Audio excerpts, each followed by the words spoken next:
తెలంగాణ ముఖ్యమంత్రి రేవంత్ రెడ్డికి BJP MP DK అరుణ strong counter ఇచ్చారు. ప్రధాని మోదీపై సీఎం రేవంత్ వ్యాఖ్యల విషయంలో ఎంపీ డీకే అరుణ తీవ్రంగా స్పందించారు. ముఖ్యమంత్రిగా ఉండి ప్రధాని మోదీ కులం గురించి మాట్లాడడానికి సిగ్గు అనిపించడం లేదా అని ప్రశ్నించారు. రేవంత్ ఇంకా ప్రతిపక్షంలోనే ఉన్నారని అనుకుంటున్నారని ఎద్దేవా చేశారు. రేవంత్ను లక్కీ లాటరీ సీఎం అని అంటూ సెటారికల్ కామెంట్స్ చేశారు. మిస్టర్ రేవంత్ రెడ్డి నోరు జారితే ఊరుకోరంటూ వార్నింగ్ ఇచ్చారు. ప్రధాని మోదీ సామాజిక వర్గం గురించి మాట్లాడే స్థాయి నీకు ఎక్కడదని ప్రశ్నించారు. రేవంత్ రెడ్డికి మతి తప్పిందని, అందుకే ఇలాంటి మాటలు మాట్లాడుతున్నారని విమర్శించారు. ప్రజల్లో విశ్వాసాన్ని కోల్పోయి ఫ్రస్ట్రేషన్లో ఇలా మాట్లాడుతున్నారని ఎద్దేవా చేశారు.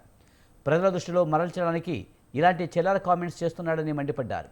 తెలంగాణలో రెండోసారి కులగణన ఎందుకని ప్రశ్నించారు.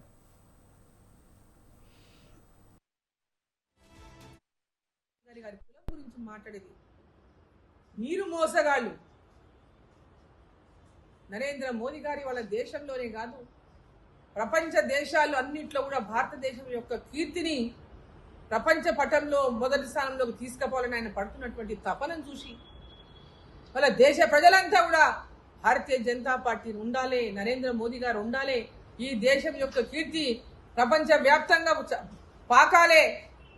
ఈరోజు భారతీయుడు ఏ దేశంలో ఉన్నా ఈరోజు భారతీయులకు దొరుకుతున్నటువంటి గౌరవాన్ని చూసి ఈరోజు ప్రతి ఒక్కరు కూడా మేము ఎక్కడ పోయినా భారతీయులం అంటే మాకు దక్కుతున్నటువంటి గౌరవానికి మేము గర్వపడుతున్నామని చెప్తున్నారు.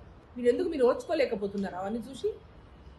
ఈ భారతదేశం వీక్షిత్ భారత్ కావాలని 2047 కల్లా భారతదేశాన్ని ప్రపంచ పటంలో మొట్టమొదటి స్థానంలో నిలపాలని తపన పడుతున్నటువంటి మోదీ గారిని చూసి మీకు సహిస్తలేరా?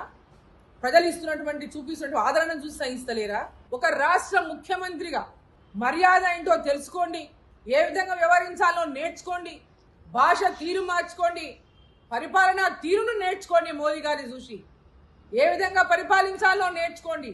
అంతేగాని ఈరోజు ప్రధానమంత్రి మోదీ గారిని వారి కులం గురించి నువ్వు మాట్లాడితే నువ్వు పెద్దోని అయిపోతాననుకుంటే, ఒక కడుబీద కుటుంబంలో పుట్టినటువంటి మోదీ గారు వారి యొక్క బ్యాక్గ్రౌండ్ ఏంటి, వాళ్ళు ఎంత కష్టపడి పైకి వచ్చిరోజు ఈ స్థాయికి వచ్చిండ్రు, మరి నువ్వెట్లా వచ్చినావు ఒక్కసారి చూసుకో. చాలు, నీవెట్లా ఈ స్థాయికి వచ్చినావు ఒక్కసారి చూసుకో.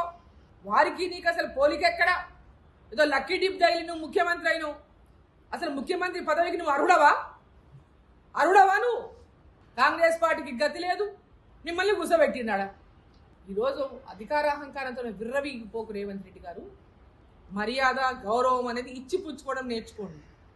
ప్రధానమంత్రిని నోటికొచ్చినట్లల్లా మాట్లాడితే ఊరుకుండేది లేదు. ఖబర్దార్ మిస్టర్ రేవంత్ రెడ్డి.